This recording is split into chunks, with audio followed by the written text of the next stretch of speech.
Musab son of Umair was one of the finest companions of Muhammad, a man of noble youth and beauty from the elite of Quraysh. The historians and narrators describe him, saying, "He was the most fragrant of the people of Mecca. Born into luxury, he was raised in its lush gardens, and was pampered by his parents like none other among the youth of Mecca. Indeed, he was their most indulged and cherished son." Musab son of Umair, this pampered young man, could he transform from the pearl of Mecca's gatherings and the darling of its assemblies into a legend of faith and sacrifice? His story is one of the most remarkable. The story of Musab son of Umair, or as he was also known among Muslims, Musab the Good. He was one of those first shaped and nurtured by Islam under the guidance of Muhammad, peace and blessings be upon him. It is the story of a life that honors all of humanity. This young man once heard about the trustworthy Muhammad, peace be upon him, who had begun to preach in Mecca, calling people to worship the one God and abandon idolatry. Mecca was abuzz with discussions about this prophet and his religion, with hardly any other topic occupying its people.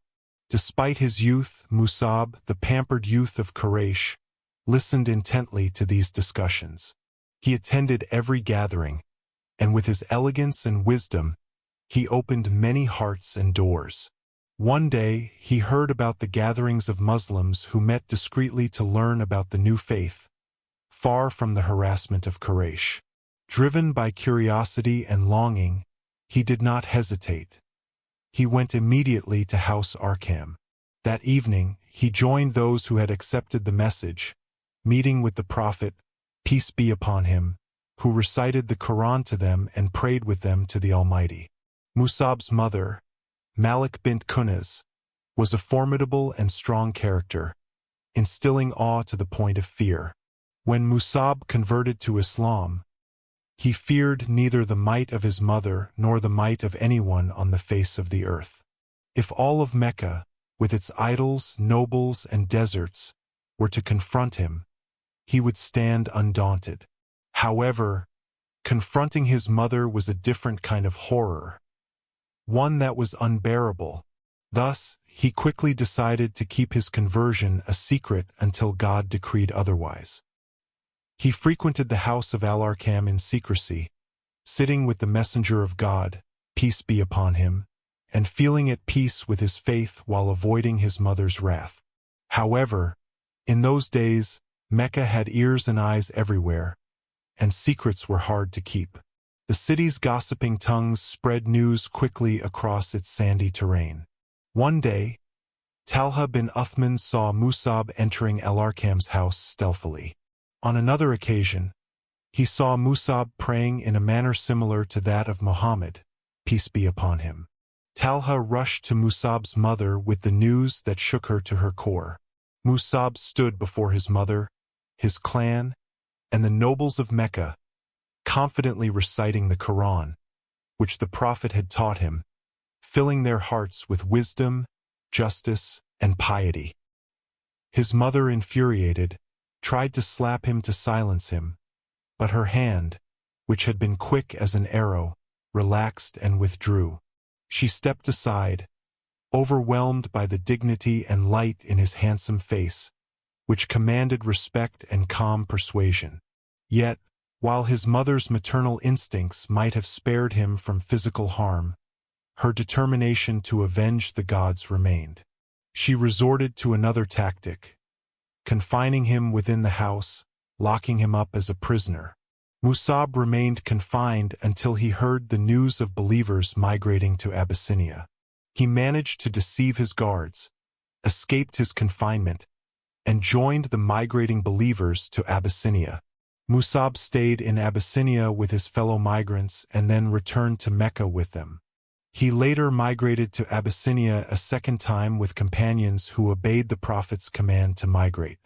Musab was in Abyssinia or Mecca, but in every place and time, he practiced his faith with superior dedication. Musab had redefined his life according to the new pattern given to them by the Chosen One, Muhammad, peace be upon him. He felt assured that his life was now worthy of being offered as a sacrifice to her great Creator. One day, as the Muslims sat around the Messenger of God, he appeared before them. They lowered their heads out of respect, and some eyes welled up with tears. They saw him wearing a patched, worn-out garment, which reminded them of his earlier days before Islam, when he wore clothes like the fresh blossoms of a lush garden, fragrant and radiant. The Messenger of God, peace be upon him, looked at him with wise, grateful eyes, his smile filled with profound love, and said, "This is Musab." There was no youth in Mecca more favored by his parents than he. Then he left all that for the love of God and his messenger. When his mother despaired of turning him back, she withheld from him the food she ate and refused to let him taste her meals, cursing him and invoking the gods upon him, even though he was her son. Her final attempt to imprison him occurred after he returned from Abyssinia. Musab vowed to himself that he would kill anyone she sought help from to imprison him again. She knew the resolve of his determination and bade him farewell, weeping as she sent him off, crying herself. The farewell moment revealed the astonishing persistence of the mother in her disbelief and the even greater perseverance of the son in his faith. When she saw him leaving her house, she said to him, "Go wherever you wish. I am no longer your mother." Musab approached her and said, "Mother, I advise you and I care for you. So bear witness that there is no God but Allah, and that Muhammad is his servant and messenger." Angrily, she replied, "By the piercing stars, I will never enter your religion, which weakens the mind and undermines reason." Musab left the comfortable life he had known, choosing instead to live in hardship and poverty. The once elegant youth became someone seen only in coarse clothing, hungry for days on end. But his soul, enriched by faith, became luminous, and his spirit, radiant with the light of Allah, filled the eyes and hearts of others with its magnificence and brilliance. At that moment, the Prophet, peace be upon him, entrusted him with a great mission, to be his ambassador to Medina, to teach the Ansar who had pledged allegiance to the Prophet at Aqaba, and to prepare for the great migration to the city, where the fate of Islam would be shaped. Among the companions of the Prophet were those who were older and closer in kinship to him, but the Prophet chose Musab for this critical task, knowing that he would carry it out with utmost sincerity and competence.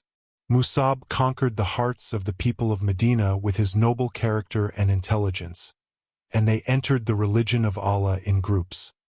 When the Prophet sent Musab to Yathrib, Medina, there were only 12 Muslims there who had pledged allegiance to him during the pledge of Aqaba.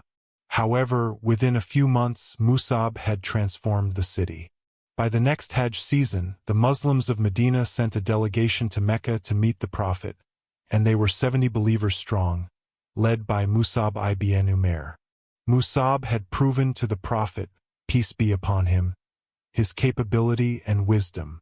He understood his mission precisely, to call people to Allah the Most High and to guide them to the straight path. He knew his role was only to convey the message, not to force belief. In Medina, Asad's son Zurara hosted him, and together they spread the message, reciting the Quran to the people with great gentleness. Musab carried the book of his Lord with him, calling out among the tribes and homes with the words of God, "There is no God but Allah." Musab faced situations that tested his wisdom and greatness of spirit.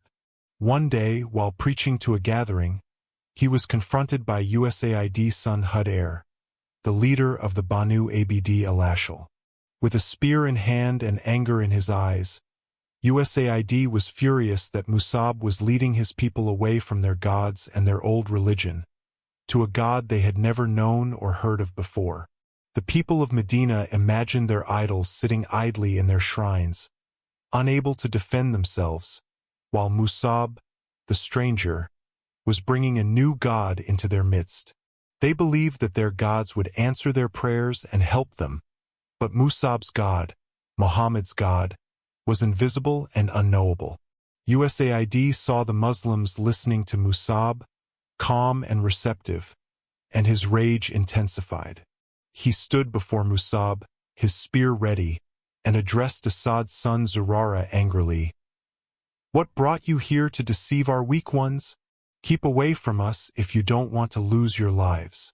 Musab, with the calm of the sea and the light of dawn, responded gently, "Would you sit and listen first? If you are pleased with what you hear, you can accept it. If you dislike it, we will stop bothering you with what you hate." USAID, a rational and intelligent man, decided to listen. He cast his spear aside and sat down, saying, "You have been fair." Musab then began to recite the Quran and explain the message of Islam, the faith brought by Muhammad, peace be upon him. USAID's anger melted away, his features softened, and he was captivated by the beauty and truth of the words. USAID, recognizing the profound wisdom and sincerity in Musab's message, eventually accepted Islam. He returned to his people with a radiant face, transformed by the light of faith. The Prophet Muhammad, peace be upon him, was highly successful in selecting his first envoys, who proved themselves worthy of the task. Musab Ibn Umair was one such envoy, excelling in his mission. Eventually, the Prophet and his companions migrated to Medina, leaving behind the hostile Quraysh, who were filled with hatred and plotting against them. The Quraysh continued their oppressive pursuit of the righteous servants of Allah. They engaged in the Battle of Badr, where they received a harsh lesson but continued seeking vengeance. The Battle of Uhud followed, with the Muslims organizing themselves under the leadership of the Prophet, peace be upon him. In the midst of the battle, the Prophet looked among the believers' faces to select the standard-bearer and called upon Musab. He handed him the standard, and Musab stepped forward with determination. The battle raged fiercely. Despite the Prophet's instructions, some archers left their positions on the hill when they saw the Quraysh retreating, hoping to seize the spoils of war. This act soon turned the Muslim victory into a defeat as the Quraysh cavalry struck from behind, catching the Muslims off guard. Chaos and panic spread among the Muslim ranks. The Prophet became the focal point of the enemy's attack. Musab Ibn Umair understood the gravity of the situation. He raised the standard high, roared Allahu Akbar, God is the greatest, and advanced, drawing the enemy's attention towards himself and away from the Prophet. Musab fought bravely, embodying the strength of an entire army. His sole aim was to protect the Prophet. He wielded his sword fiercely, the standard of faith held high in his other hand. Despite his valor, the enemies closed in on Musab, wanting to reach the Prophet through him. They attacked him ruthlessly. To understand the final moments of Musab's life, let's turn to an eyewitness account. Sharhabil son Saad narrates, Ibrahim ibn Muhammad ibn Abi Musa told us, on the authority of his father, who said, on the day of Uhud, Musab ibn Umair carried the standard.